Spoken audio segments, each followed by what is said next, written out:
let's talk about the games this past weekend. I know I'm out in the Pacific Coast, so I missed a majority of the games, but I was able to catch up on them over the past couple days. Got to see the finals, got to see the end of day one. Wow, what a massive schedule they had. 12-hour stream there, and they were even running games in the background, which is just crazy, right? Like, they couldn't even put all the games on the stage, and yet they still ran for 12 hours straight. Something's got to be done, you know? You got to make it a week. You got to do like a Tuesday, or a Monday, Tuesday, you know, fight 1, fight 2, fight 3, Thursday, and then the weekend is the semifinals, and then the finals or something. I mean, make it easy on you guys. Make it easy on the viewers. That's just too much. That's way too much. And plus, it was the EU scene, so there was a lot to discover, and a lot that I wasn't aware of. Of course, we had awesome casters throughout it. Kaldor, we had Dreadnought again as well. They made a great team. Kaldor is definitely experienced at doing solo shows, so he would talk for rather long-winded portions of time. Even when he was on the analysis deck, he was a little bit verbose. And ended up talking over a lot of people, but always good insight from Kaldor. Can't fault him for that, but does need to give a little bit of time to other people so they can get their words out. But great job by all the production team. I loved. Oh, Wolf! What the heck did Wolf get a beard? Like, that blew my mind. I was sitting there forever, I'm like, wasn't Wolf like a blonde little kid? What the heck's going on? Granted, he was born in 1990, so I guess he is a little younger. Not too much younger than me, but 1990 is my little sister's age, so definitely seemed like a small kid up there. But all of a sudden, the beard and the hair's gotten darker, and I didn't even recognize him from the StarCraft days. The host did a great job. Caleris, that guy has grown on me. And I really liked him at BlizzCon as well, but he's so comfortable. I know that's like his house, it's ESL, that's where he does all his production, and he doesn't have to have those nerves of someone like Dreadnought, who was, hired several days before the actual event, so didn't really get to research up on the EU scene, but also had to fly the whole way out there, and then on top of that, it's a new place, whereas Caleris was just a badass, and that was his house, and perfectly calm. One of my favorite things that Kaldor and Dreadnought did so well is they engage the audience with questions. And it's never just telling you what's happening in the game, because we all have eyeballs. We're watching the game. I'm enjoying the game. That's why I'm connected. I'm not looking at my phone and listening for, what words are said so I can tell what's going on in the match. Like, no, I'm actively participating. I'm actively watching. I can see mosh pits when they go out. They don't need to be hollered at me.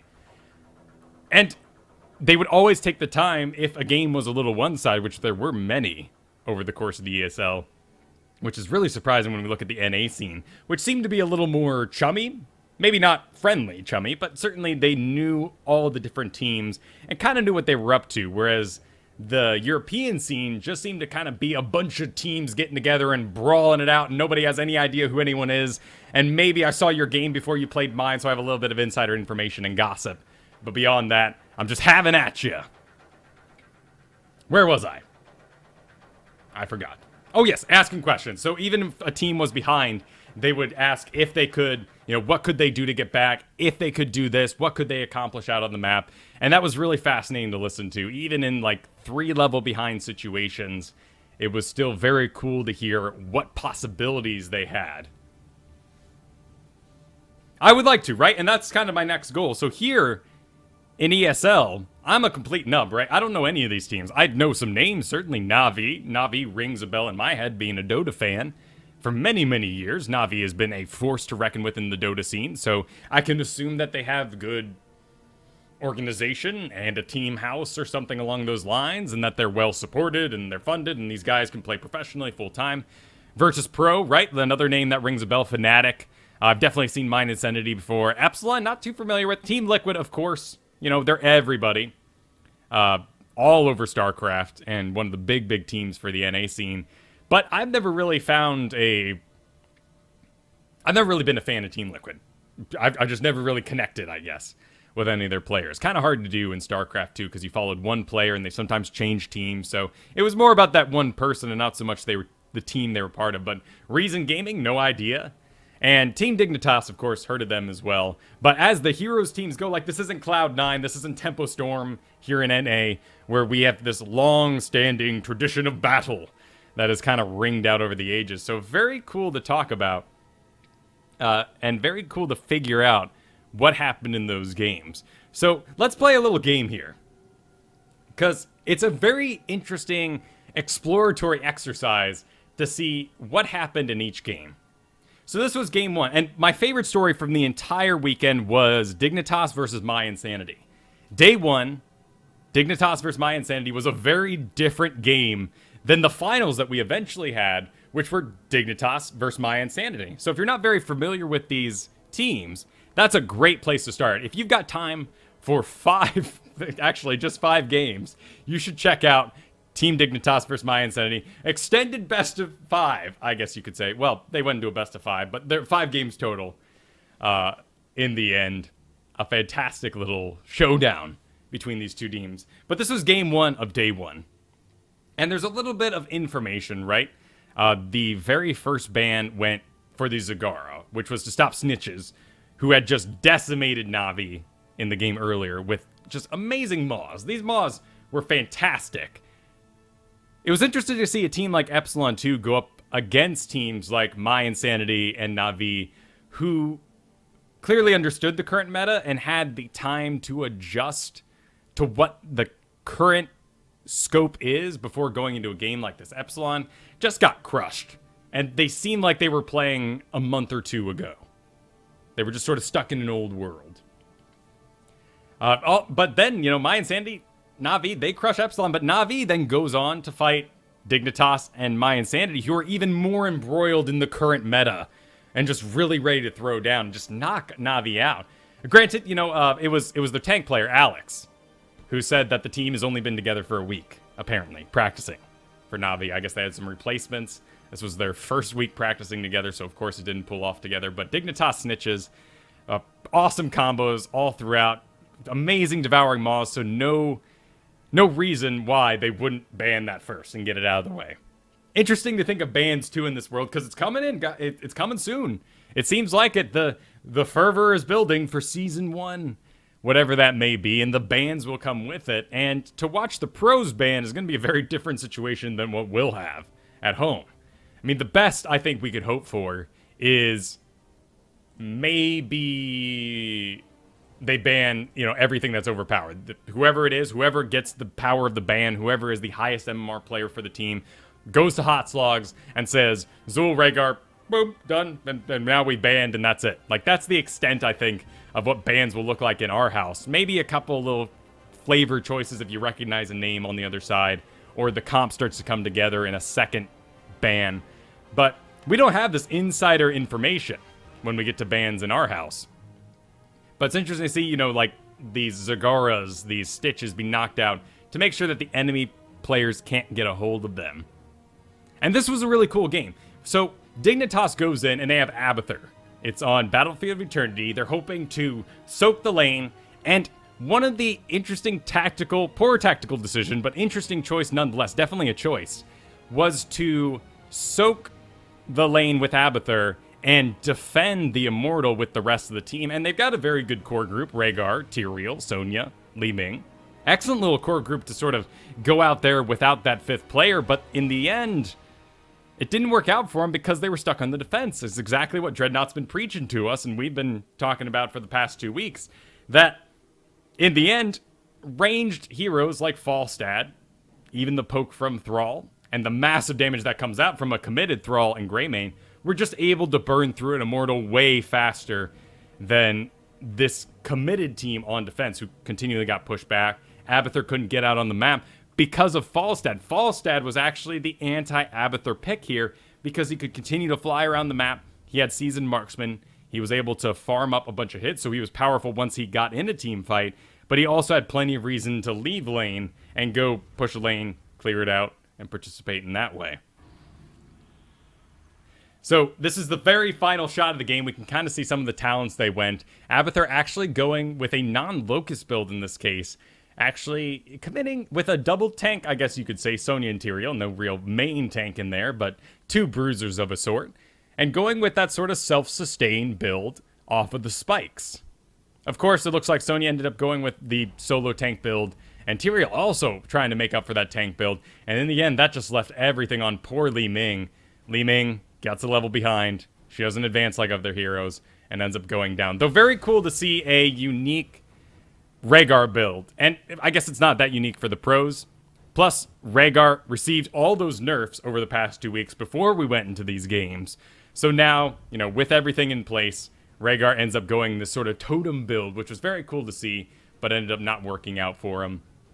Interesting to note as well. Actually, what do we got up here? Okay, it was just Avatar. Gilnea's cocktail build, of course. Seems like most Greymanes these days are going with the full cocktail build, which, you gotta agree with.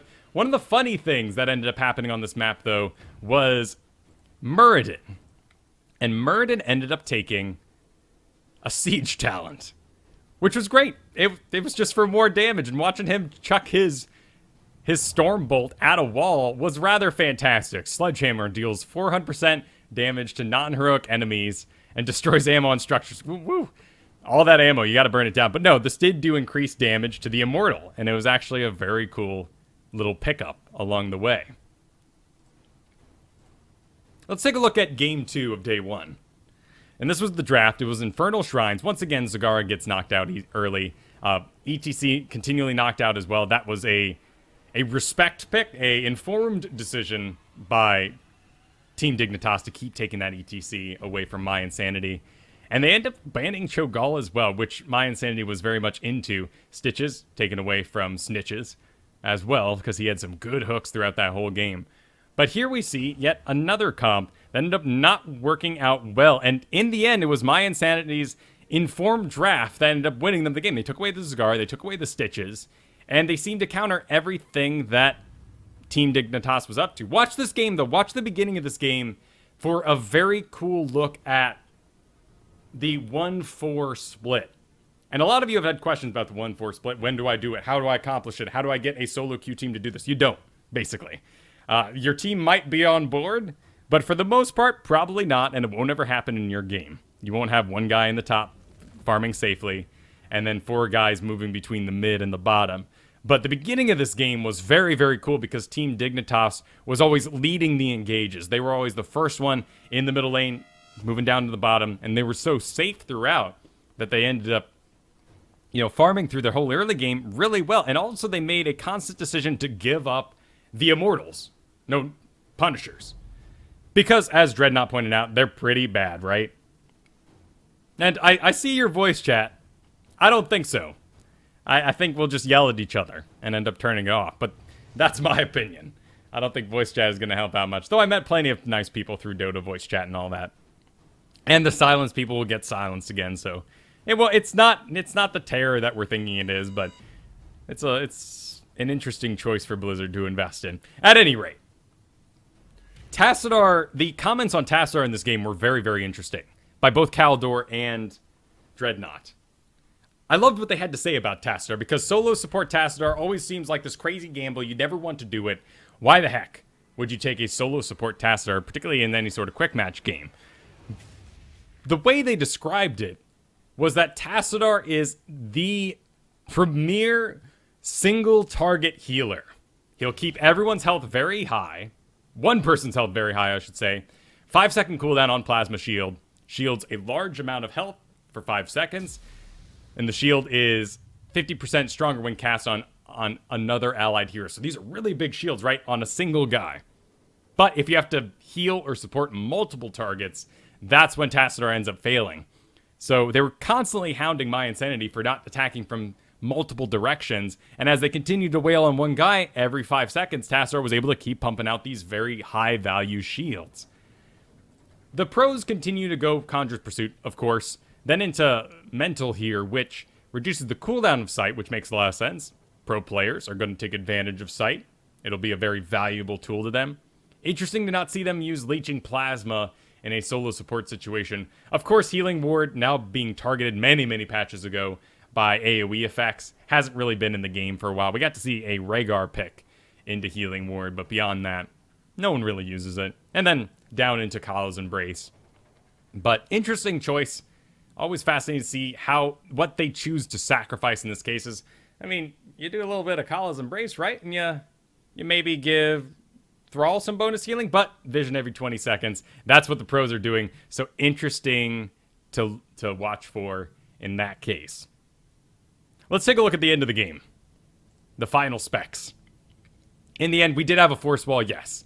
It was the full usual Tassadar build that we see later on going into the shifting powers that allow him to heal himself up and everything else he needs.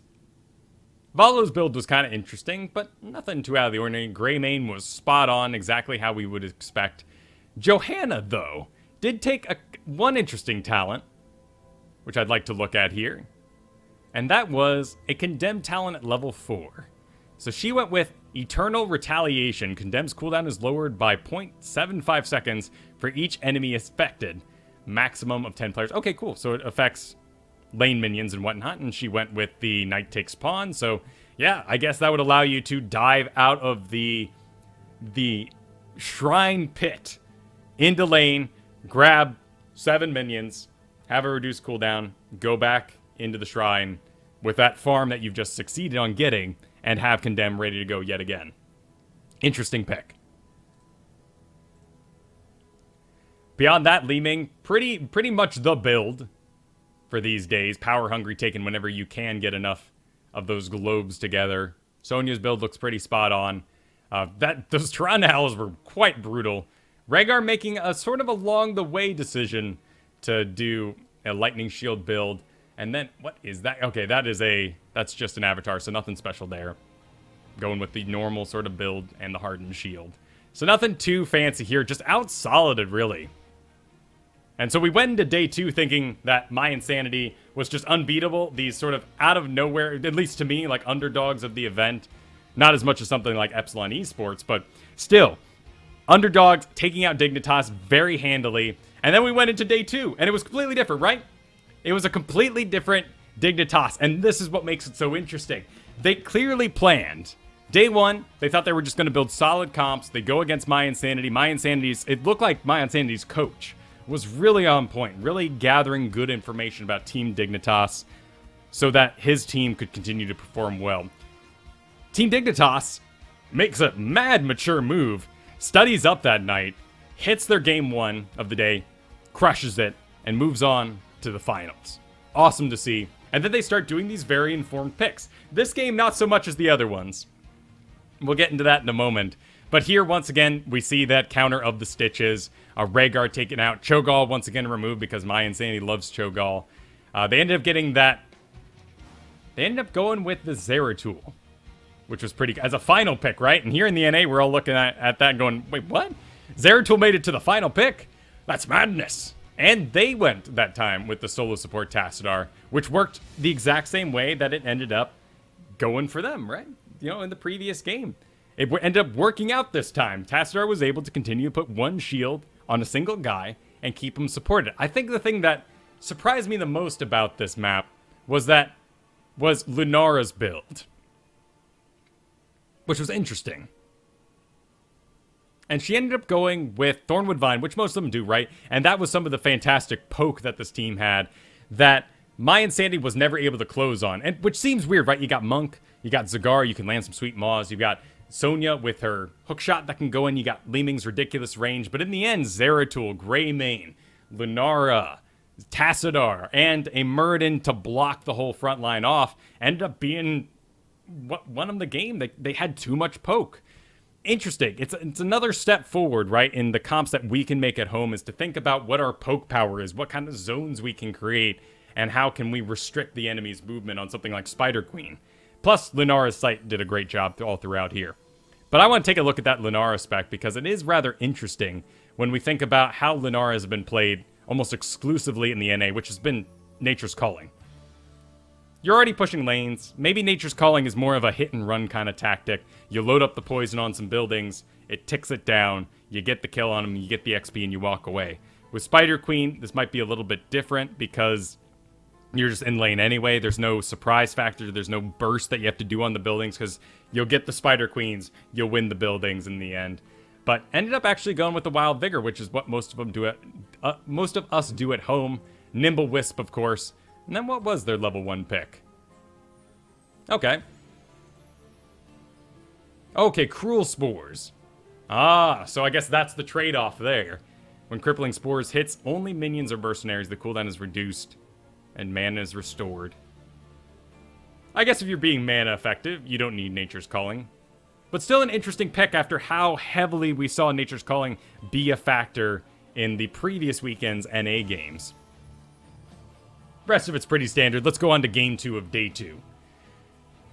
Here we have probably my favorite draft of the entire weekend. Oh no, and I'm not saying Cruel Spores is bad at all. It's an awesome choice, right? That's the point. That's the point I'm making here, is that they made a choice to take that talent instead, so we had the push power, and then we didn't have to invest in Nature's Calling later on. But this was my favorite draft of the entire game. They ended up, Team Dignitas, in a very cool, informed decision, ends up giving my Insanity Cho'Gall. Just like lining it up for him. They banned out on their own team for themselves a Leoric and a Nubarak. Maybe they were thinking of taking Cho'Gall themselves, right?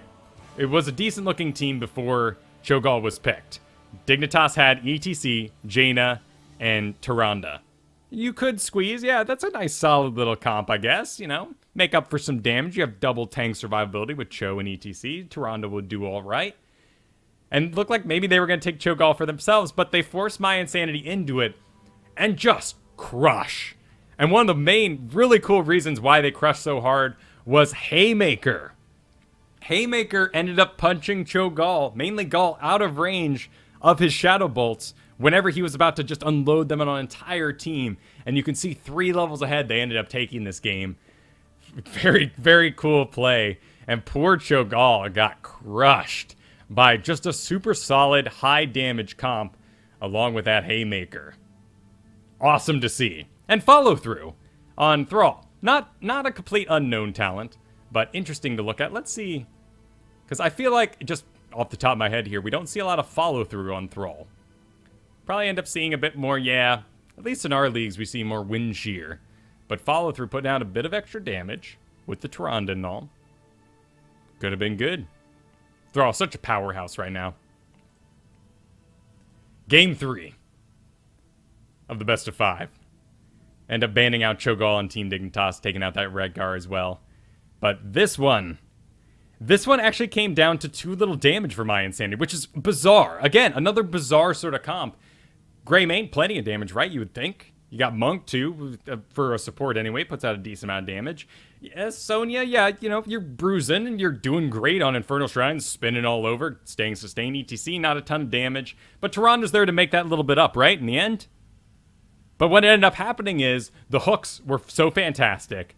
The damage from Thrall and Li Ming was too big, and they had no siege. They had no way to actually clean up things that were being pushed at them, whereas Li Ming can just kind of take a couple moments and clean it up. Thrall can just chain lightning the whole biz and get it done. So, in the end, my Insanity never got to engage. I think we saw 1 mosh pit in the end. 1 final mosh pit just to squeeze it out before the game was over. Otherwise, too many interrupts. And here we got to see a very cool pick. We got to see Li Ming going Force. And in fact, I don't even know the name of it. What is it? It's Force, Archon Force, Force Pulse, Force Push, Well of Force, Force War, Wave of Force. Wave of Force was the one. Which was yet another interrupt to the ETC. So how many interrupts to ETC did we actually have in the end?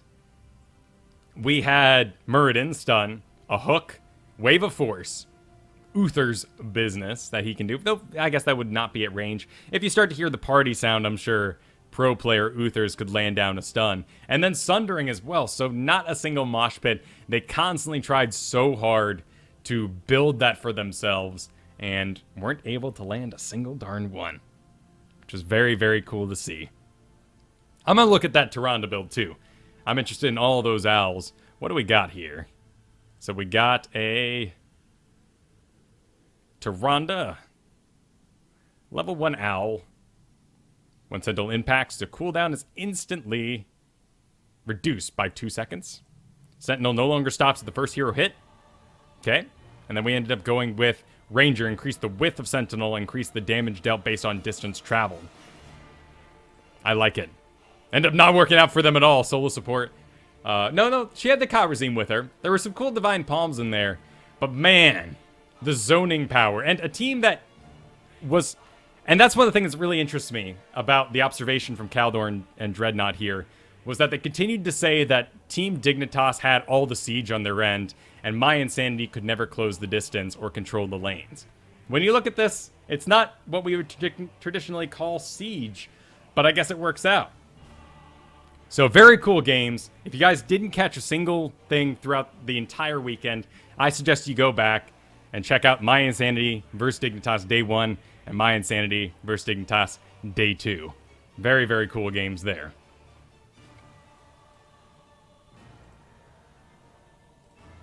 Well, we got a lot of guessing we can do, of course, on all those various messages put out by Blizzard today. But we're going to skip that. We're going to save that for tomorrow when the actual patch is up. We'll see what's happening with our Tannis, our Vala, and our Falstad. But for the rest of today, it is the replay review day. We are going to go into 2 replays after the ESL talk there. The first one is going to be Donkor. And Donker is Malfurion on Infernal Shrines. He is a bronze player. And he says, I would like my Malfurion play to be analyzed. I'm trying to get out of MMR hell that I clearly find myself into. Plus, he really liked the supportive and nice Jaina on his team. So this will be cool to see. Malfurion. Don't get to see many Malfurions these days. So I'm looking forward to taking a little bit look at this. As well as seeing how our bronzers are doing this day. Because I'm always impressed by how well they're advancing along. StarCraft Bronze always look like StarCraft Bronze for the most part. But it's cool to see everything get a little bit better each time we look at the bronzers here. Ooh. Oh, don't you look nice? Looking pretty evil there. I gotta agree with that. Gotta love a good monster. One of the most important things we can look at here for Malfurion is he using his cooldowns? Oh. Trying to get his friend a good lane. Looks like we're using locked camera. It doesn't really matter for Malfurion at all. I do not care. In fact, we learned there's 1 or 2 pro players out there right now that are using locked camera. And in fact, a good number of rank 1s are using locked camera as well. So it's not any sort of death sentence. I prefer it on heroes that have that big range, but we don't really need to worry about that. Got yourself a good lane here. A little bit of laming action. Get her all manned up. Why not? Just throw it out right now. She'd like it. She'd appreciate it. Inform her that you are expecting her to go a little ham. Nice shot. Gotta kill Raynor twice, poor guy.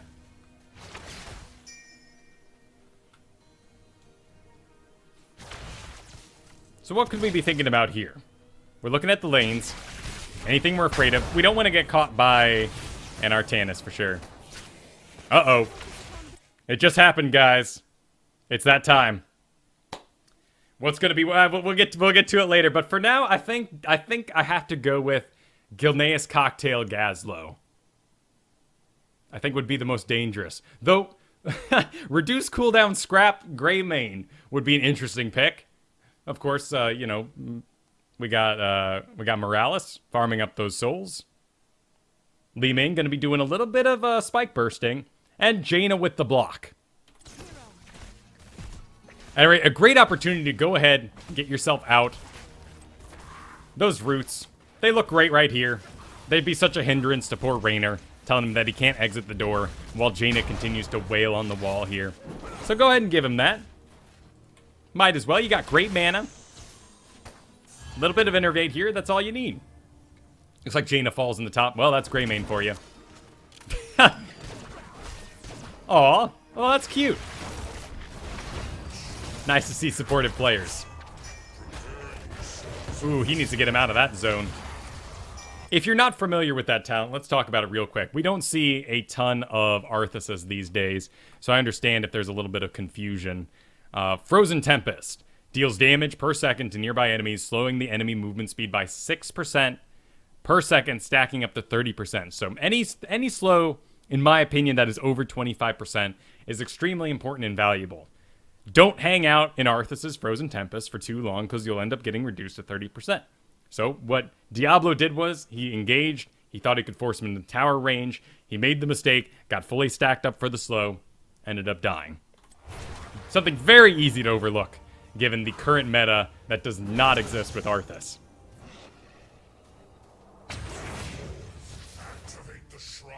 Slay its guardians. The Punisher will serve the... So we got our first Punisher, and that's a great question, Brock. I will get to that when this game is done. And as always, if I am focused on the games for this, repost questions when we get to that in-between time, in-between games. I'd be happy to take them then as well. So we got a little bit of damage. Again, we're standing in that, we're stacked up to that 30%. Arthas is very aware. He gets around the front, body blocks in, end up going down. Everything's on cooldown while we're dead. So point number one there, plenty of mana, get out your spells. No reason to die with everything on cooldown. Nice little Gazlowe row, though. I like seeing that. Where are... Oh, okay, cool. Had to find out where the talents were. Diablo's got to back out. Ooh, don't hide there. No, no, no. I mean, if you guys aren't doing this yet, this is where I throw anything. If I don't know where the enemy team is, depending on which side, it's going right there. If there's no one in the area and I'm Li Ming, I'm going to shoot an orb right through here. Don't ever hearth out there, and don't ever hang out in that spot, because that's where I'm going to fire blindly. Nice little zone created. I'm immediately concerned about... Oh, hey, looks like you're casting it right now, so this is countered right at the second I come up with it. But I'm a little concerned about your spec here, as you have gone into a talent you have yet to cast. But there it goes. We have our first innervate of the game. Gazlowe will appreciate that. Odd roots, but whatevers. Pump out them heals. Yeah, there we go. And pump out that Moonfire. You guys aren't that far behind. Start just laying it on. You got this Arthas here. Moonfire him. Nice kill. Auto attack. There you go. There's one. Okay, those are decent. Heals, cooldowns. Jaina wants some love. That's a good target, though. Create a zone. That zone's too far back. Adjust. Adjust your zone forward. Use your shapes. Use your escapes. This here is decent, but no one was there.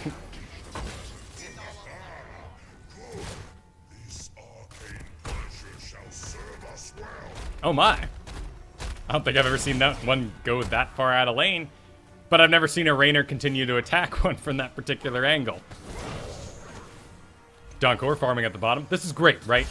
This is something we've all learned together. It's something that I've been sort of wrong about for a bit, due to our new knowledge from Dreadnought and the current meta. It's okay. This is great. 3 people in the middle pushing this out, and we got Soak in every single lane. Sad that we couldn't trade out you for someone else. I'd like to see the healers supporting this push, supporting these Diablos and whatnot, giving this mana to the Gazlowe who's getting back right now. But really not a big deal. It's more Diablo's fault for going this deep. And Jaina's rightfully nervous. I think Diablo might go down here even. But nope. A little bit of Gazlowe turn, a little bit of Li Ming action. Ends up pushing him out. Sweet. And might as well. I mean, you've gone with the reduced cooldown. You might as well hit these guys as you pass them. Yeah, there's a little bit of mana for Diablo, but these guys would really love it. If I was Li Ming here and I saw the Innervate go out on me, awesome. I'm going to start unloading. Gazlowe, I'm going to start unloading. Maybe for, Oh, what happened while I was going on that? Looks like you ended up blowing up to a Greymane. So a little bit of sight reduced. We could put ourselves in this bush right here. Ends up with a pushback. Greymane's damage. Ends up cleaning us out. Could have pumped out that Entangling Roots. Just panic cast it. And if you're not familiar how to self-cast, you can hold down Alt and then hit the button you want to cast. And it'll cast it directly on top of you. So if you're ever running away as Malfurion and you don't want to take the time to lay out a Roots as you go, Entangling Roots can just be cast by Alt-E, and it'll just drop it right under your feet. If something is attacking you in melee range, for instance, you could Moonfire Alt-W yourself as well. And of course, if you need to heal yourself, Alt-Q would get that cast on you immediately. So never die with cooldowns, says Malfurion. You got great mana efficiency. Go ahead and load up Li Ming here again. Jaina seems to be doing well in the top, though. Ooh, looks like we're going to have a dead Gazlo, but no push. No push, Rainer. No push.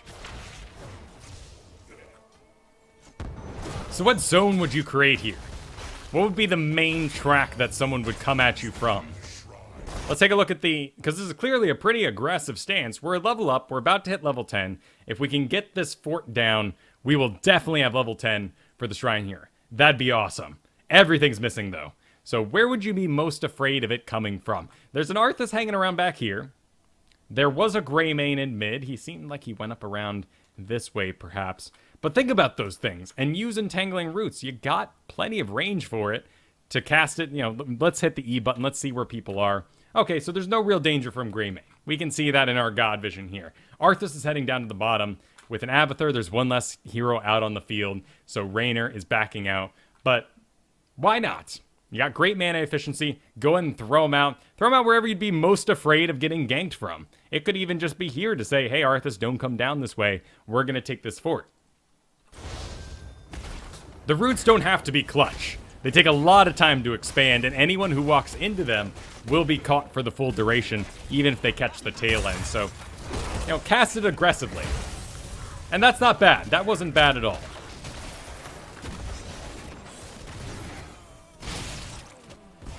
Might as well. Yeah, nice job. Don't forget you can cast all your spells. Good. Nice to see a spell during that. You can also auto-attack. It's not League of these Cups. Just keep on doing your normal thing, but get people in range for some heals. Yeah, hit the Diablo. Give that Li Ming some mana. Nice job. Yeah. And why not? Why not? All right, we're coming down here. We got level 10s. There's some great root locations already. Probably a fight going to break out here. It always does. A little bit of roots to give us sight there. A little bit of Morales come down. There's the roots. That's a decent zone. Could have been right in the middle, but still decent. A good idea. Looks like Rainer's been isolated around the back. He's going down. Arthas actually hasn't activated Frozen Tempest. He goes down. Ooh, and Li Ming's loving that. Another laser for the works.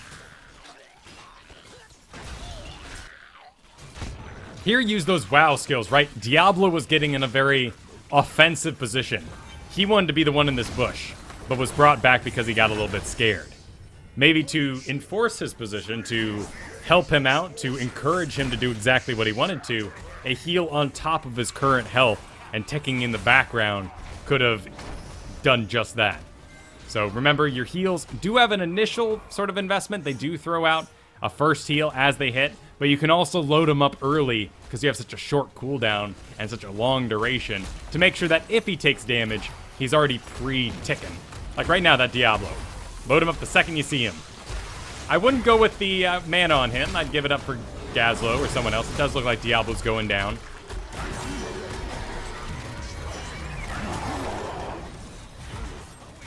Nice little backup. You're out of mana here. Li Ming clears it up for you. That's fine. We've hit level 10 on both teams. I think I gotta put my money on Disintegrate Dominance Abathur for the most broken hero here. Though, turret laying Greymane does have its fears to it. Stim Diablo.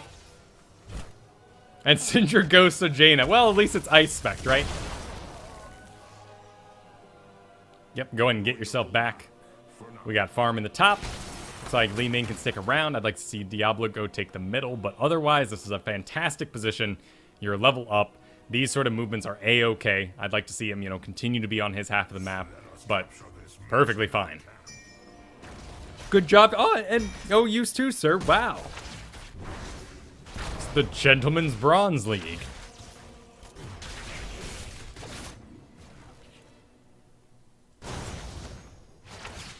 Perfect.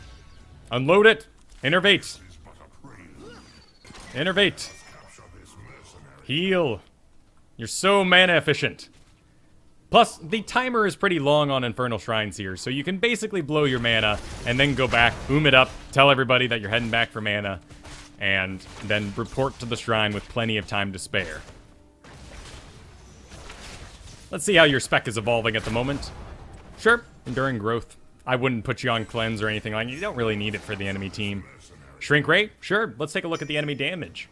A good talent. Another button to manage, so can be a bit scary, but Rainer's a great target for us. Greymane as well, he's been targeting us too, so yeah, as long as you use the Shrink Ray, I think it's a great choice. A little bit of isolation by Diablo. Go ahead and dodge that Sindragosa as well. Just start unloading the heals right now. That's clearly an engage. Pop that Tranquility. Doesn't really matter here. You want those pre-healing ticks to be going off on people like Li Ming through this whole thing. She adjusts. You guys end up cleaning up, and it's a little late. Granted, you know, maybe you were baiting them there, which, you know, all props to you, sir, if you're being like, I'm on cooldown. No, they're too intense. They're coming in. And then you just clean it up with a little bit of healing and say, nah, it's cool, guys. It's all good. We got this. And you know what? I didn't even know until this weekend, well, last weekend, really, watching the games, that the color of the shrine decides what the pictures are going to be. Or what the Punisher is going to be. So we have a Mordor Punisher here because it's orange. I never knew that. I never looked at the color. Not like it would change too much of my decision to take a Punisher or not. I like Arcane the best. But, you know, in a position like this, you might as well get any you can get.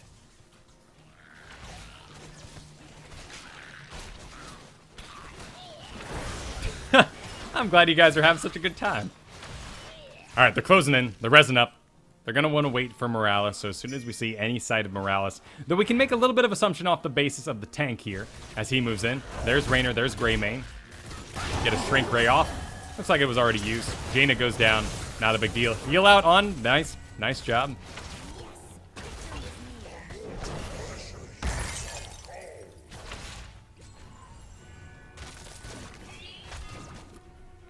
Oh, okay, so it was implemented recently. I'm not insane. I wasn't missing that from day one. That makes me feel a little bit better. Nice kill there. Mana. Mana for Li Ming. Didn't need a Shrink Ray there, but I wouldn't have been upset if you had. Here you go. Now you got a little bit of power. Might as well Shrink Ray that Arthas. 50% reduced movement speed for 4 seconds. He's dead anyway. You guys are rocking it. Morales and Abathur, the only two left. And Abathur certainly isn't going to ultimate evolve a Morales. Double Morales healing. They would cross the beams, right? They both be healing each other as they move in with grenades to take them out. A little bit of, that'd actually be fantastic to see. I'd love to see double Morales taking on the whole enemy team. Lots of damage coming out. Let's see that root. It's okay. We had Tranquility as well. So a little sad to see him go, but a stimmed Greymane is nothing to joke about. Get out those heals. Let's go ahead and give Gazlo the mana. Nice job by Diablo there. And no reason to be... You guys did a great job not being afraid of Hyperion at all. That entire time, you had more than 4 targets inside your Hyperion. And that's something that a lot of bronzers don't understand. Maybe you guys are just 2 levels ahead here, and you don't care. But with this lane heading in, this is a fantastic move by you guys. Hyperion, let's take a look at it. Hyperion, hitting 4 targets. They're just enemies, not heroes, no prioritization. And there's more than enough targets in range, so you guys end up fighting through it instead of running all the way and end up taking the fight. Well done indeed.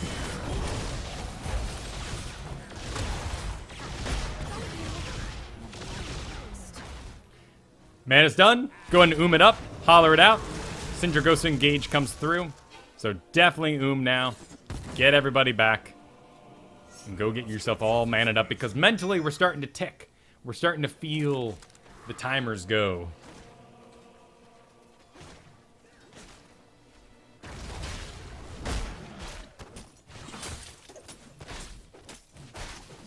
And this is solid with 2 down. I can see Diablo creating a good zone. You have Shrink Ray still. There's nothing really to be scared of. And yeah, these shamans can help you take that, absolutely. And you're not a bad target to soak that. Might as well let the dogs do it.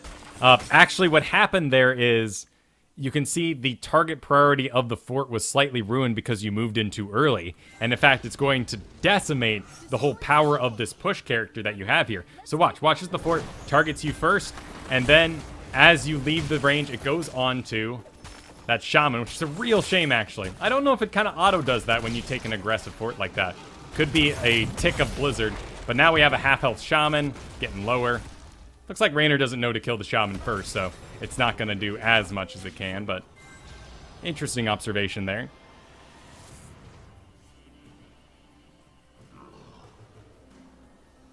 Big, nice push. Nice big push. This Jaina is fantastic. Types a little more than I feel I have time for, but I'm liking it. Shrine, let's check your mana. Great. Awesome timing. Yeah, dude. Support that sort of thing. Need more good people in the game like that. Even if they're in MMR hell with you. Alright. Let's get in position. Maximum zoom. Gaz reports very, very late to the party.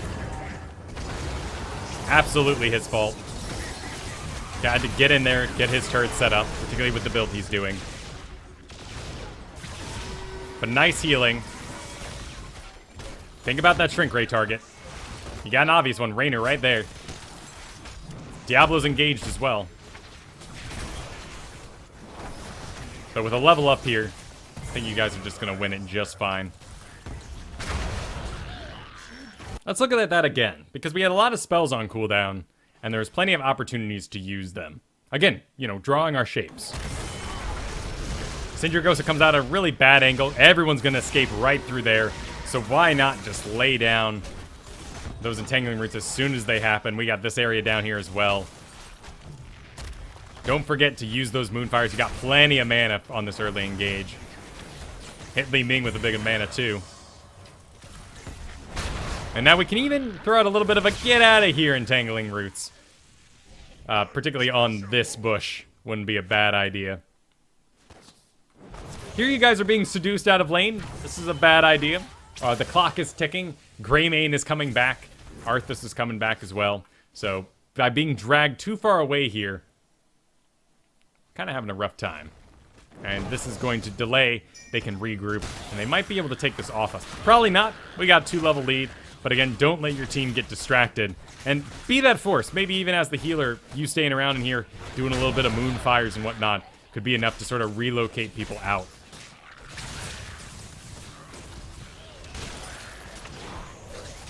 So busy congratulating themselves, Gazlan needs to put down his turrets. Alright, there we go. Nice job.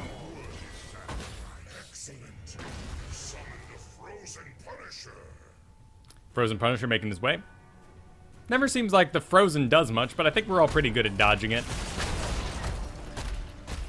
Of course, Arthas should not have engaged that Punisher out here. You want to drag him over the wall. Watch any Infernal Shrines game from this weekend and hear that preach to you, because it is true. It's amazing. It is amazing what a well-coordinated team can do against a Punisher and make that guy do basically nothing. Even this damage across these two is unfortunate. I mean, Raynor took a forward position. Now he's iced by Jaina.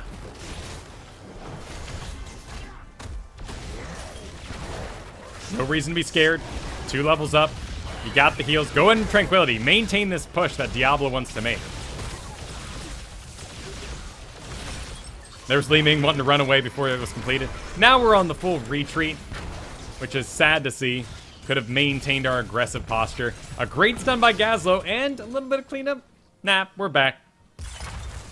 I think our heals early on could have set the tone for what we wanted to happen for that whole engage and would have helped out that be a win. Plus, I mean, we only need 1 or 2 more hits on the core here. Not core. Keep.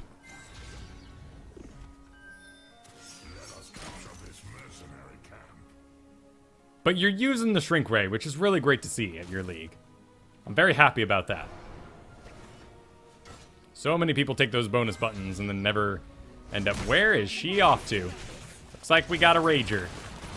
That's a shame. Particularly from a Morales. Very impressive. I would assume they're arguing amongst themselves. Looks like Raynor and Greymane are continuing to be a part of the party. But I haven't seen Arthas in a while. Let's take a look at that. Oh. Oh. His name even has Farmer in it, and he's in the core. Gross. So, he can put himself right there and soak a little XP. I won't get off on that tangent, though. I will avoid making comment about the Abathur play.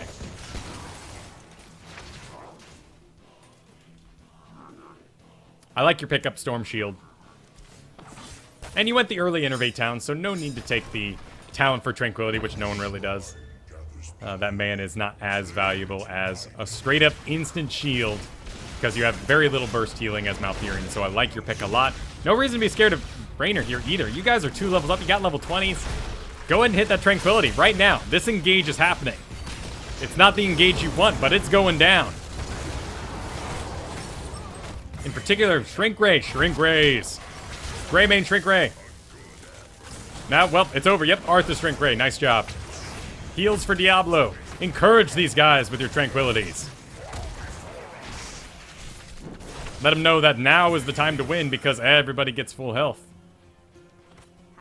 Now it's a little late for that. Gazlo's on the turret. That'd be a lot of fun. Getting to solo a shrine like that. They should just finish this, though. Donkor opting to heal himself here. We can create a nice little zone to stop Greymane. That's pretty decent. That wasn't bad. A good try. Could have set up the zone a little earlier to stop Greymane from closing in on Li Ming. His leap attacks, both his Dark Flight and his Go for the Throat, are not unstoppable. He can be rooted in that in-between, so don't be afraid there.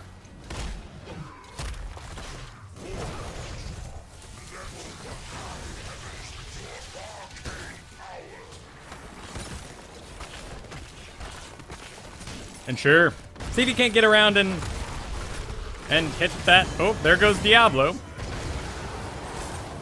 Oh, he'll be right back. And here comes the Punisher. I think it's gonna be okay. Go and hit Jaina with that Innervate there. Might as well. Get her all healed up. Shrink Ray, whatever comes out of you. Just start spamming that core with Moonfires.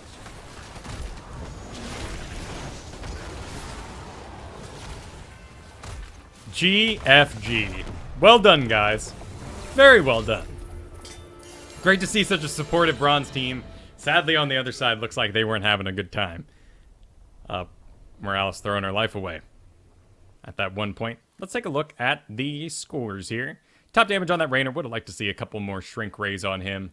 But otherwise, you just used the talent when it was off cooldown. I like that a lot. Let's look at your healing compared to... Oh, God, it looks like Morales gave up way early. But you guys had a level lead for basically the whole thing. I like your spec. I like it a lot. I think we're not casting Innervate enough for the double investment of the talents. But both Malfurion's early talents are a little unclear, I guess would be the best way to say them. They're not bad. They're just not necessarily awesome. We're not making really strong choices at level 1. And we still have that weird scouting drone, which needs to be like a scouting root or scouting trident or something. Blizz, please fix. Increase the mana return. Yeah. I'd say start casting this 24/7 or give up these talents for something a little more powerful. Yeah. Moonburn is probably the best thing at level 1. But I do like this stack if you're using it. That's really all it comes down to. That's honestly, great job. Great job, Donkor. Use your abilities more. It's basically what, particularly those free ones. But that's it. I thought it was a very good performance. And you had an excellent team. Though all those little things, particularly on those engage, those are going to cost you as you get up higher in league. You need to use your Tranquility to help the engagement that is already happening. Don't wait for a whole bunch of low health targets that have exited combat and then you try to re-engage them or get a better looking engage on the back of. If Diablo's making the call, if he's that deep, support him, pre-heal him as he closes the distance, heal him again with that increased duration. You are double stacking this and create a really, really big heal over time on the target. So no reason not to. All right, there were a couple questions throughout that. And what's going on here? I did see the Tracer preview. Yes. We will discuss that on ITN. Is a place for that sort of thing. This is more about gameplay and whatnot. But yes, interesting. I'm scared. I'm scared about poor Tychus. But we're going to have a rework to him coming up real soon with that Gazlo rework. So I think it's going to be okay. I'm just afraid of Tracer being like a Phoenix from StarCraft, where no matter where she's located, she attacks the target she's nearest to. And that could be an ability, right? That's fine. But if that's a constant thing, if you know anything about StarCraft and Phoenixes, if you have a target here and they enter range, you just control them and they just auto-attack no matter where you're moving. You don't even have to target the thing you want. You just have to be the closest thing to it. If you want to target this guy, not this guy, you do have to right-click the one you want, but you can still move freely around them. The reload mechanic sounds very interesting, though. And I like the idea about the level 10 being an augment and having it from level 1. Could mean her other basic abilities, QWE, are a little weaker as well, which would be good, because she should be bursty, but also just go down in a flash with that rewind power. Shouldn't have much staying power at all. And then you can rewind, get your health back after you make a more risky engage. I look forward to her. Let's see if we can dig up that question from Barack here. Did I see any of the Southeast Asia games? The finals were some fantastic matches. I highly recommend watching the last set between Renovito and Resurgence. I have not watched any of those. I will check those out. That sounds fantastic. I'm very, very sad that we haven't had any replay packs put up. I can find the replay, sure. Like, I can go to Twitch. I can find the streams. It's a big 12-hour-long file right now, so a bit of a hassle to click through. Hasn't been cut up into YouTube videos for me. But that's fine. That's esports, right? Those things take time. Those things take money, staff, all those sort of things. But to not have the actual replays posted from official games is a huge bummer. And if you're going to tweet at Dustin Browder for something, I'd say shoot it that way, post it on Reddit. Let them know that we want these things. Because I want access to the actual replays. If I see amazing Jaina play, like there was, I mean, there was some awesome Jaina play. We got to see in one of the games, actually, I think I might still have it. Which Jaina game was it? Was it this one? Yes, it was this one. This Jaina game. This would have been game 2 of day 2. The very end here in the ESL Team Dignitas versus My Insanity. Jaina's build was really cool. And she ended up going with Winter's Reach, Arcane Intellect, and Ice Lance. And boy, did she unload those Ice Lances. And just over and over again against that Cho'Gall. Really kept him chilled constantly. Had more than enough mana to do it. That's a cool spec. That's super sweet. And I want to be able to get in the game, click around, and see exactly what she's doing. I want to see those cooldowns. I want to see her use Frostbolts 2 seconds earlier on impacted chill targets. I want to click around. But let's see if we can get those replays from Blizzard. I would love to see that. All right, we got Tyrannus up next. His Greymane. He's a Platinum rank 1 player. Most rank 1s, by virtue of having to win that much, are above 3,000. But Tyrannus here is around 2,300, making him probably the lowest rank 1 MMR player I've ever seen. So I'm really excited to take a look at this. He says, here's a Greymane game from my road to rank 1, which I achieved just yesterday. Congratulations, Tyrannus. I feel like I drastically improved over the last few months, but I'd really like to get as good as my mechanics will allow, so any advice would be great. Awesome. I look forward to this. I love Greymane.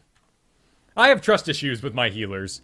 That stops me from heavily investing into someone like Greymane. I prefer to play heroes that can be applied in a variety of comps, regardless of what the rest of my team's up to. I know my current problem right now is I go too specialist with my specialists and end up not participating in a lot of the main fights. So, but Greymane, a great character. Really great in the meta. You look fantastic. Wow, Big Money Sam. Coming down the lane here. Let's go ahead and grab you. And are we locked on? No, we're locked on to Abatha there. Where are you at? Where are you at? Where are you at? That's not you. That's not you. Ah, it's just broken. But we're good. We'll follow him around. 5, 4, So, as Greymane, as that dangerous melee assassin that has to rely on help from his friends, we need to look at the enemy, or our ally and enemy talent specs. So, we can see that Monk went with healing. Good to see. It's every third basic attack, so don't expect it all the time. Hopelessness, the range of Drain Hope is kind of bizarre. He has 3 great targets, actually. Sonya, Asmodan, and Muradin. So yeah, he could do it. Sure, I'm excited to see what he makes happen with it. Kind of. The other one is just so powerful. Wolfheart, sure. Excellent. Some mines, we can expect a mine build out of Abathur. That'll be great for us catching up. But we should never expect Abathur to save us. He's going to be too busy laying mines. Probably had us if he's in the knowledge. But Kharazim, Leoric, also good targets for him to help out when he's not too busy laying those mines. Sieging Wrath, War Pain, these don't really affect us too much. Might have to worry about Lost Souls later on in the game. This would suggest that we have a vulnerability coming out of Sylvanas down the way. And Reverberation, probably the biggest talent we need to worry about. Enemies hit by Thunderclap have their attack speed reduced by 50%. He will most likely go on to take the Echo? What's it called? What is it? What is that called? Let's learn for ourselves here. Honestly, this is my favorite thing about doing the show, is that we're always open to learning. We don't have to worry about being right all the time, and we can all learn together. So let's find out what that's called. Something like Thunderstorm or Thunderburn. Thunderclap leaves a zone on the ground that explodes after 2 seconds to deal damage, applying the 25% slow again. So we're going to have to watch out for our Malfurion Thunderclaps with that Reverberation. Don't want to lose that attack speed. That's great, though. That's a very, very small amount of things to worry about at level 1. We're in a pretty darn good spot. So we won't expect any help from Abathur, and we need to worry about Reverberation. Excellent.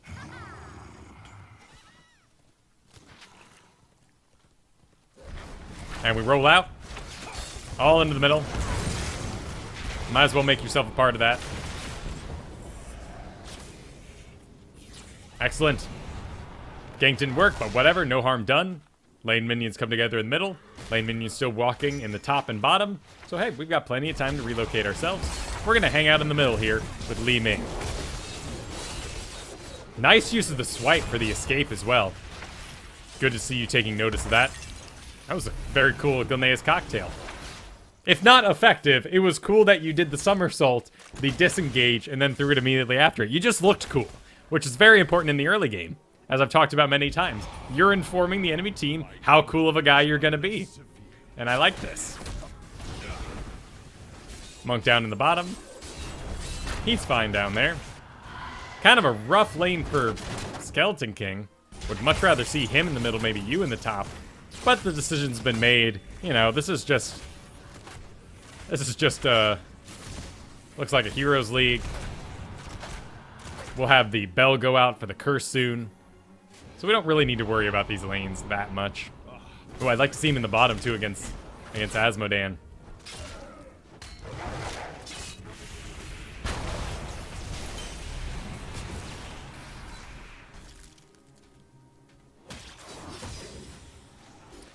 That is correct, yes. So the Muradin Thunderclap does slow you by 25%, untalented. I'm more concerned about Reverberation, though, because it's an informed pick that we can read into. Because Muradin's always going to slow for 25% when he Thunderclaps. Most Muradins do very, very poorly optimized Thunderclaps. They get overexcited, they're like, oh, the fight's breaking out, but geez, and nothing happens. Then they leap in, leaving the Thunderclap zone worlds back where it's accomplishing nothing. At any rate, let's get refocused here on Tyrannus. I wonder if, are you a Darth Tyrannus fan? A little bit of, I don't even know if that's how it was spelled, but a little bit of Jedi Knight 2 in there for you. Jedi Outcast, I should say. Skeleton King reports for duty. Finds himself a tank. I don't think the Hearthback was a bad idea. Might as well. Be full up. Skeleton King's doing a decent job zoning. Walking him across every mine. That's good to see. Li Ming coming in. Great zone by Sonya there. And oh, he breaks it. He breaks it to try to get a kill on Skeleton King. Excellent. Well, now we're all here. We got a monk with us. Let's hug our monk. He's going in. You can go in. Monk again being targeted. You're invisible here. Everyone wants to kill Monk. So participate. There you go. There you go. Dark Flight that... I know you were stunned for the whole thing. Nice shot by Li Ming there. I liked your squirreliness. You were at even levels. Monk was clearly 100% the target. I think you could have gotten a lot more done in the in-betweens there. But hey, oh, get yourself a nice job. Holy crap. What the... Oh! Nice disengage dodge on the Asmodan. Well done, sir. Sadly, this bar is glitching out because I would love to see what your health was. Probably 22 because it's always 22 for some reason. That was a sick disengage.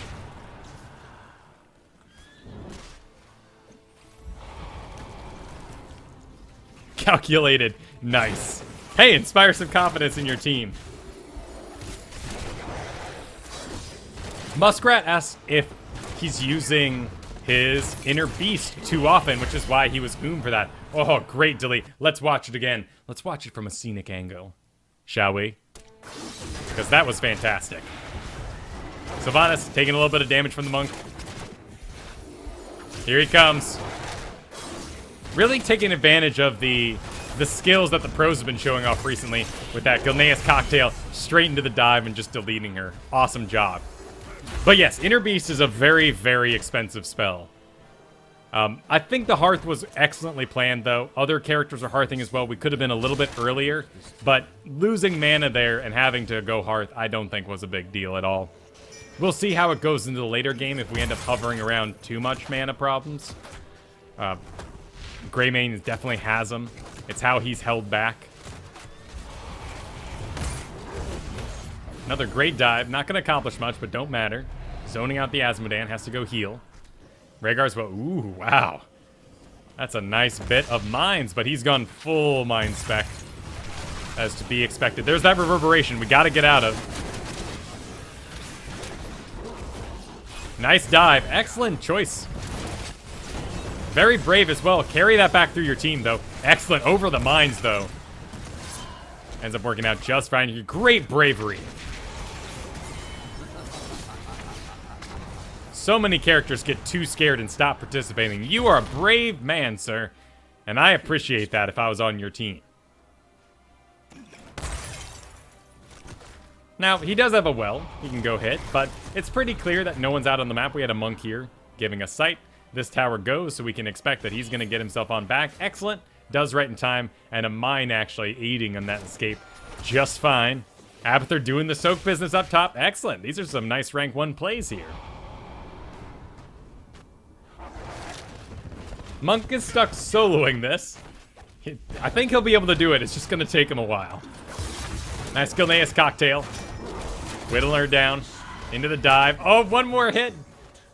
Ah, she gets away. Oh, but Gilneas cock. Ah. Again. Loving your bravery, man.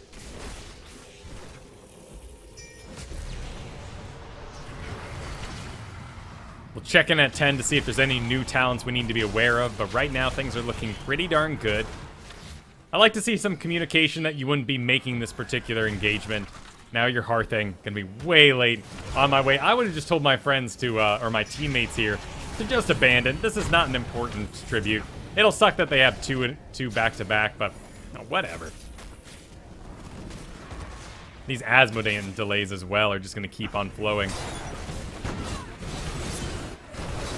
And we need you. All right, here you are. You're on the scene. You have the surprise factor for you.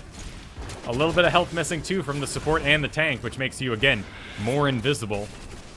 Tank's heavily invested. I don't think we're bad to try to get Sylvanas, though. So this is an interesting choice, right? Tank is on a timer. Leoric over here, continuing to take tons and tons of damage. And he is not going to kill 3 people all by himself. We decide to go after Sylvanas. This is an informed pick, so this is not a conversation for Tyrannus here. I think he made a very good, informed decision. He knows he's killed Sylvanas before. He has now twice had great engages versus Sylvanas where she's had to run away. Sylvanas is afraid of you. You zone her out by your very presence, and if she chooses not to leave, she knows you'll kill her again. I think, while some people might have suggested you would have gone into the team fight there, and that's what Skeleton King wanted, based on the information that you gathered to this point, I think you made the right decision. Yep, hug that monk. Ended up taking the level 7 talent pick, Echoes of Heaven, that give him that additional heal. So go ahead, hug your healer. Let him know that you're going to take advantage of that extra little heal that pops out, even if you missed the initial one. Just to be topped off, right? Again, make yourself invisible. Anytime you're missing any sort of health, we all get a little crazy. I love your fluidity, though. Abathur soaking down in the bottom. Oh, great. Great stuff. This will be interesting. It's going to be a little strong damage. Oh, wow. You find yourself at the spawns again. She's so scared of you. Can barely even control herself. Nice job. Taking a couple tower shots. I don't care. That was great. Continuing to build that awful rapport with Sylvanas on the enemy team. Good timing on that one. Sadly, it's right here, but I think your timing is much better on this particular teleport.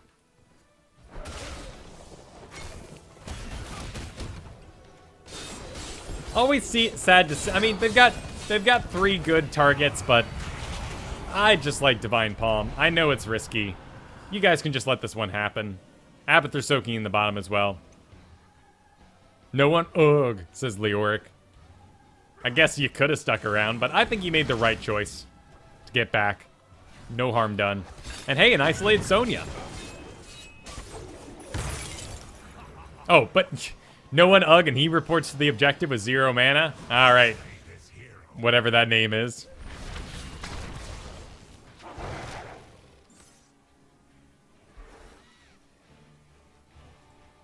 Ooh, you gonna go for it again? You gotta see if you can mess her up. By the way, let's look at the talent picks real quick. Nothing we have to be too concerned about. Nothing crazy counter to us. I think the biggest thing I'm nervous about is probably a silencing arrow, honestly. Stopping me from able to, cast my spells, transform, get the kill I'm after. Once the silencing arrow's out, I think we have a lot more excuse to get nuts. On the flip side, we did not get that Divine Palm, so that informs our decision. Leoric went with Entomb, which is basically good across the board. We have a leap here, and we have, well, these are both tanks, but he's going with that Drain Life build. So the tanks that he wants to lock down and kill, I guess he can get himself an Asmodan, but 2 of these guys are going to leap. Kind of an odd choice there as the solo tank. But I think I'm a little crazy in the current meta. I just love March of the Black King. Everything else is looking pretty darn standard. We can also give ourselves the hope that the Ultimate Evolution will come in on us, but I think it'll come in on Li Ming in the end. I just like to see another character in the melee, so let's take advantage of that Echoes of Heaven. Other than that, let's not get hit by a silencing arrow, and everything else remains about the same.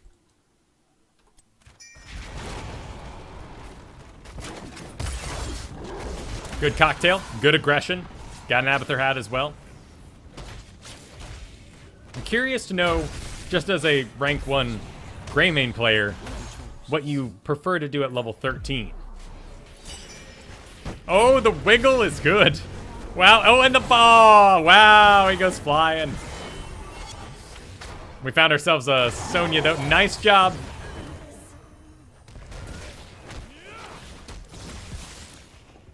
I think that was a good choice. Tank wouldn't have cared about that. And you guys get a curse. Seems like you guys have built some good camaraderie. Skeleton King seems a little angry, but a Sweet Entomb, perhaps? Not today. Didn't need it. Another Sweet Entomb, perhaps, on Asmodan.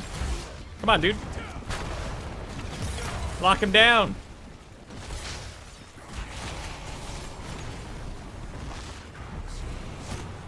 Abathur soaking top. Nice dive. Excellent delete on Rhaegar there. And waiting till the last second so you could actually get out of it as soon as it came down. That was a good choice if it was a choice. 5 seconds till our ultimate as well. And a couple of low health heroes hanging out. There's the 7-sided kick. Strike. There's the silencing arrow. That's fine. Doesn't matter.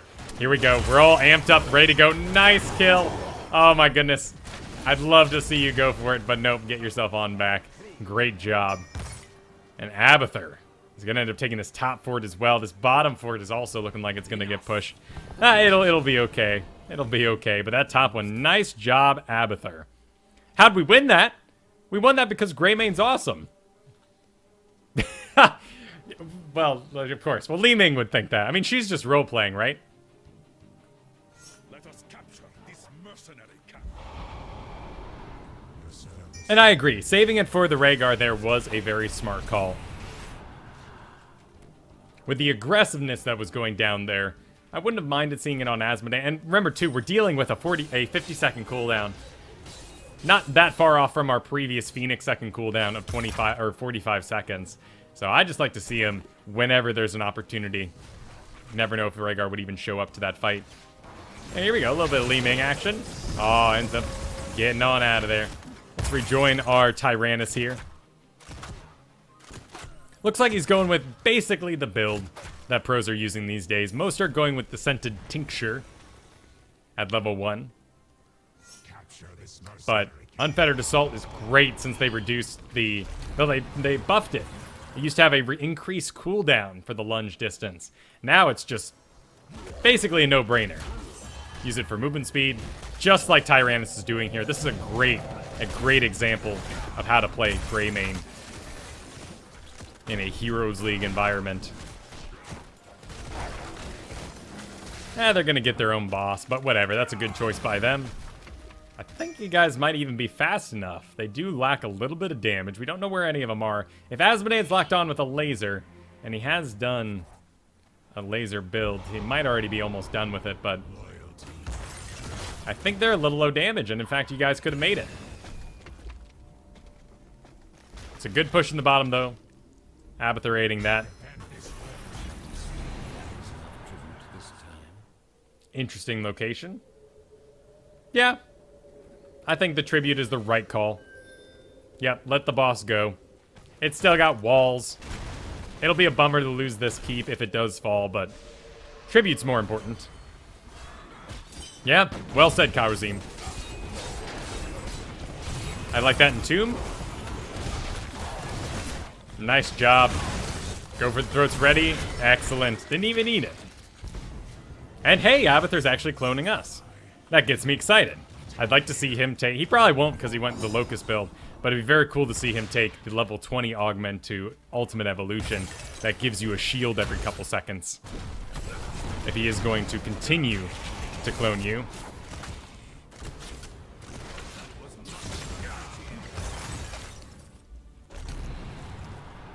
Gotta watch himself. That boss is gonna go down. You guys got some decent value out of yours during that tribute. Push in the middle, they're a level behind. Odd choice. Skeleton King in front. He's ready, he's got everything he needs. Monk actually going out ahead. This kind of scares me, actually, but not a lot of CC. Well, enough.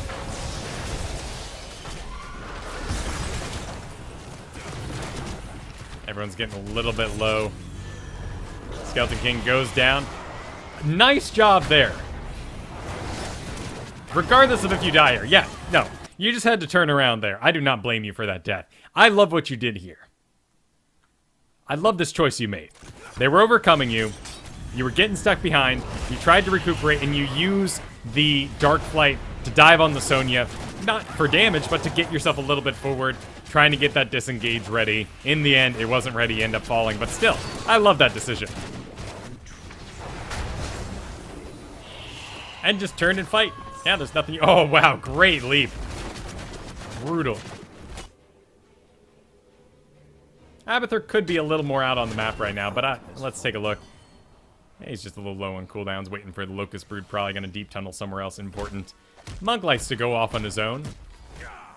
End up going with increased dashes for himself. Yeah, I like Quicksilver a lot, but... Relentless is just so powerful as the Monk because you dive forward, absorb the incoming CCs, then that CC your assassins don't have to deal with. For the most part, supports absorbing CC is not something you want to do. It should be on the tank. But Monk is a very special case, and I really like when he plays into that Relentless and absorbs the attacks for the team. It's a little dangerous for Leoric, but you guys got the level lead. You're going to be just fine. Yeah, nice. Nice Entomb.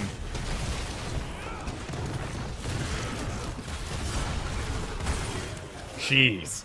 Those level 16 Gilneas cocktails, when you have the Inner Beast active, are just brutal, aren't they?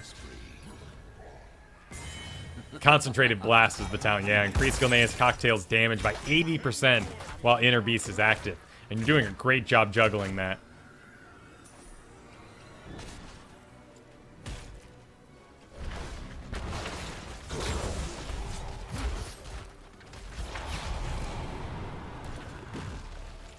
Locals are helping a lot keeping that bottom fort going. Let's see what level 20 you go with. Do you go with the splash damage on your human attack, as so many pro players have been going these days? No. Looks like you end up going with the beast version, yeah? Yeah, Worgen basic attacks. I like it. I don't like the human one very much. Kind of curious that it gets picked, but I understand it. It's good from behind or ahead, whereas the Worgen one is a bit more dangerous, and Razor already does splash damage. Ooh, brutal, brutal temporal flux there on the Disintegrate. I love that talent so, so much. Really low health targets. Hug. Hug that monk. The incoming extra heal is coming. Oh my goodness, Skeleton King somehow survived that spell shield, 100%. I think you're smart to just get yourself out. Abathur was 100% delaying for you guys. And they're still there. You made the smart move.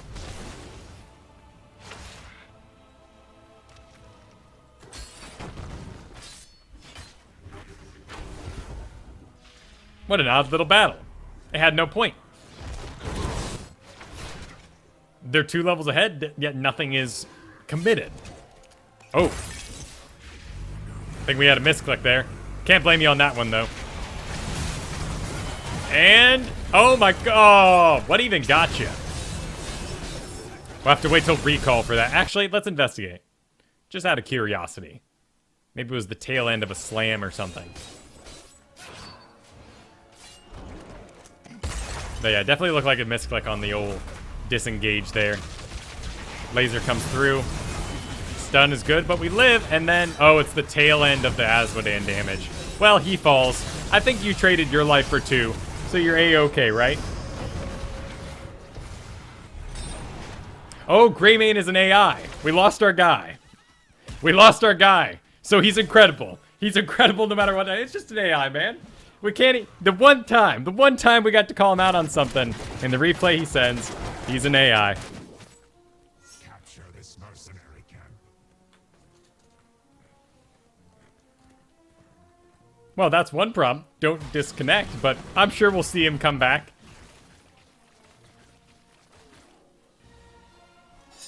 They're on their boss. Wow, they like to trade this. It's a good idea, right? There's no reason not to. They're never going to make it down here in time. Particularly against a mere ball Li Ming. Shall we see who gathers enough tribute this time? Alright, he's back. He's back. That was a quick rejoin, as far as rejoins go. Particularly at an 18-minute mark in the game. You're alright, man. Nice mine. Ooh. Good hit. All came out on a tank, but whatevs. Actually, probably not whatevs. That's pretty important at this point in the game. Particularly because we are without a nice arrival on the scene. Right back to it. Splash damage takes out the healing totem. I like the Skeleton King's bravery staying in this fight, too.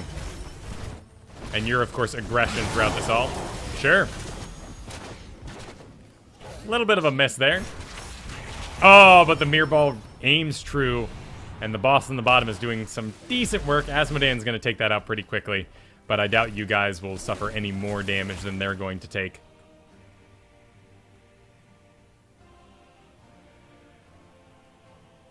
Keep eliminating. Very aggressive movement here. But 4 dead. Asmodan the only one. No real No real chase power on old Asmodan. So nothing to worry about. This is all a good decision. 2 levels ahead at the moment. My god, you tear through that lane. Alright, we got 5 seconds till Sonya. The rest of our team is pretty far back, so this is basically what you could do. And I like your location there. Really took advantage of your splash as well. Cool. One of the things I find hardest about playing Greymane is when I get to a health pool like this, what do you do? What do you do to recover? I gotta go hug Monk. It's probably my best option. I don't want to be hanging out missing a third of my health. But there's no way to recover it. That's why I like Raynor so much. But oh my goodness, you guys! Surprise! All the mirror balls missed. That's a shame. But hey, I think you're gonna be A-okay. Nice disengage as well. Taking you back to a location that's a lot safer. Great penetrating bolt from the Muradin there. And another good slam by Asmodan, the Muffin Man.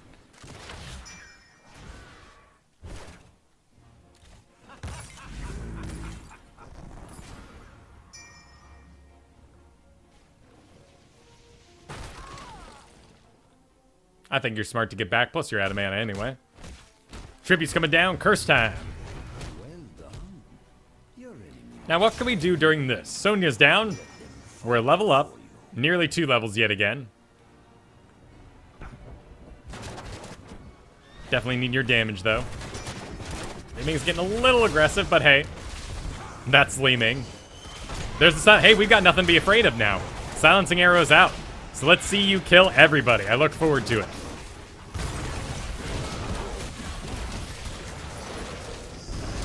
Great control. Glad you didn't use the go for the throat there. Good swipe to carry you out.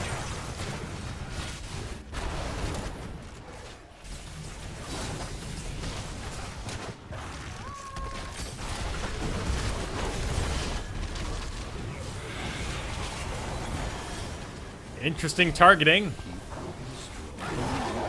Don't think it'll be good. Let's see what other options we had there. Because that fell apart. We lost Skeleton King.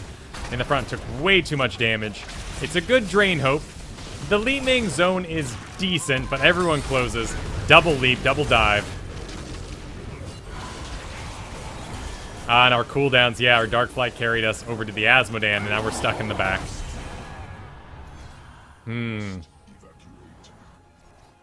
Skeleton King's positioning was so aggressive that I think we maybe made the best we could have out of that. Li Ming could have created a better zone with Temporal Flux on her Disintegrate, but I think you did about what you could have. I would have liked to see you get out, of course, but not too much we can do there. Yeah, the engage was bad on Li Ming, and Skeleton King was way too deep.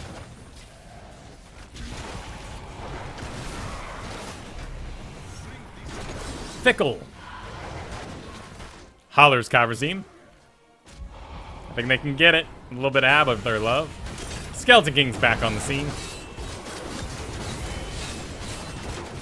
The range is interesting, isn't it? I don't mind the pick. Seems to be working decently for him. Increase the range of Drain Hope, so only Drain Hope, not your Drain Essence when you're dead. That's a shame, too. And he didn't invest in it later on. Ended up going with Inflame. Is it Inflame? Let's take a look-see. Let's get our words right. It is Burning Rage. Oh, wait, no, wrong target. Burning Rage. And Imposing Presence. Okay, he's being attacked enough for Imposing Presence, though really not a major auto-attacker on the enemy team. Who's top damage in this game right now? Li Ming. Wow, Abathur top damage. And then you guys got a bit of a damage lead on them. Just a little bit. That's a little aggressive for the current state of the game. No talent leads at all, of course, at this point in the game. 1 level ahead. If anything, we should push out the top, give ourselves a zone to create that we can take this safely in the background. This is just so aggressive, and he's missing a bit of health already. All right, they're going to try to make it happen. I like the mines, though. Those are good. Again, Mirror Ball misses.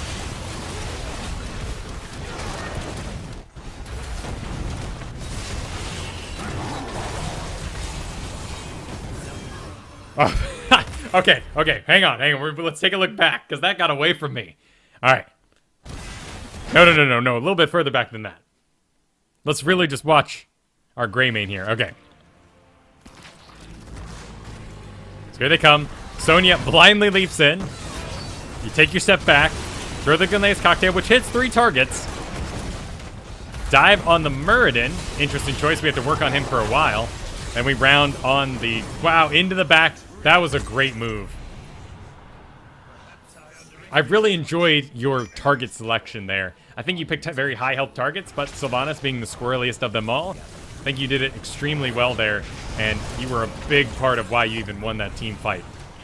This Li Ming should recognize her own skills and probably not take mirror ball, realizing that she doesn't aim her missiles well enough at this point. Maybe with a bit more practice we'll be ready for mirror ball, but I think there's some other talents that could benefit her more. Either way, this is where we win, right?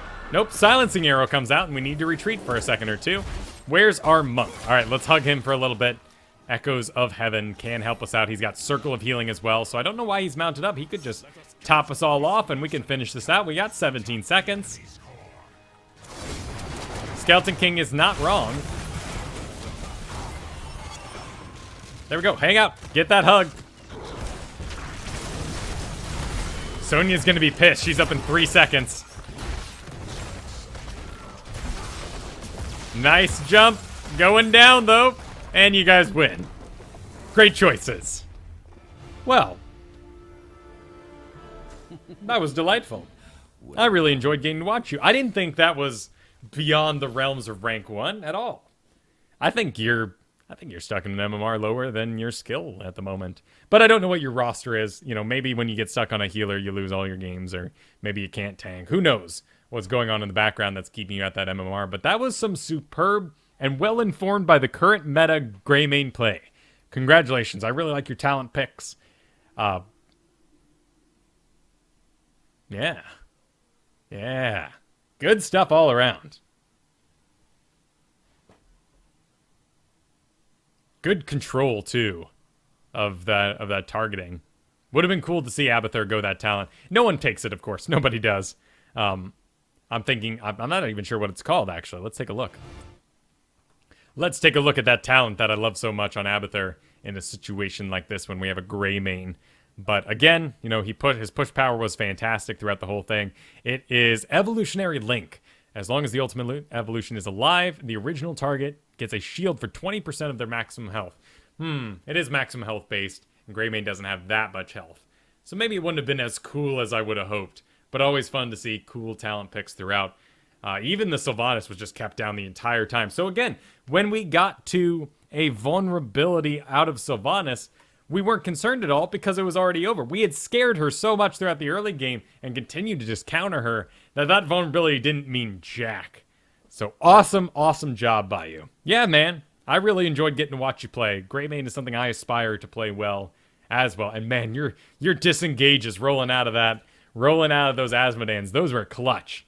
Hot stuff.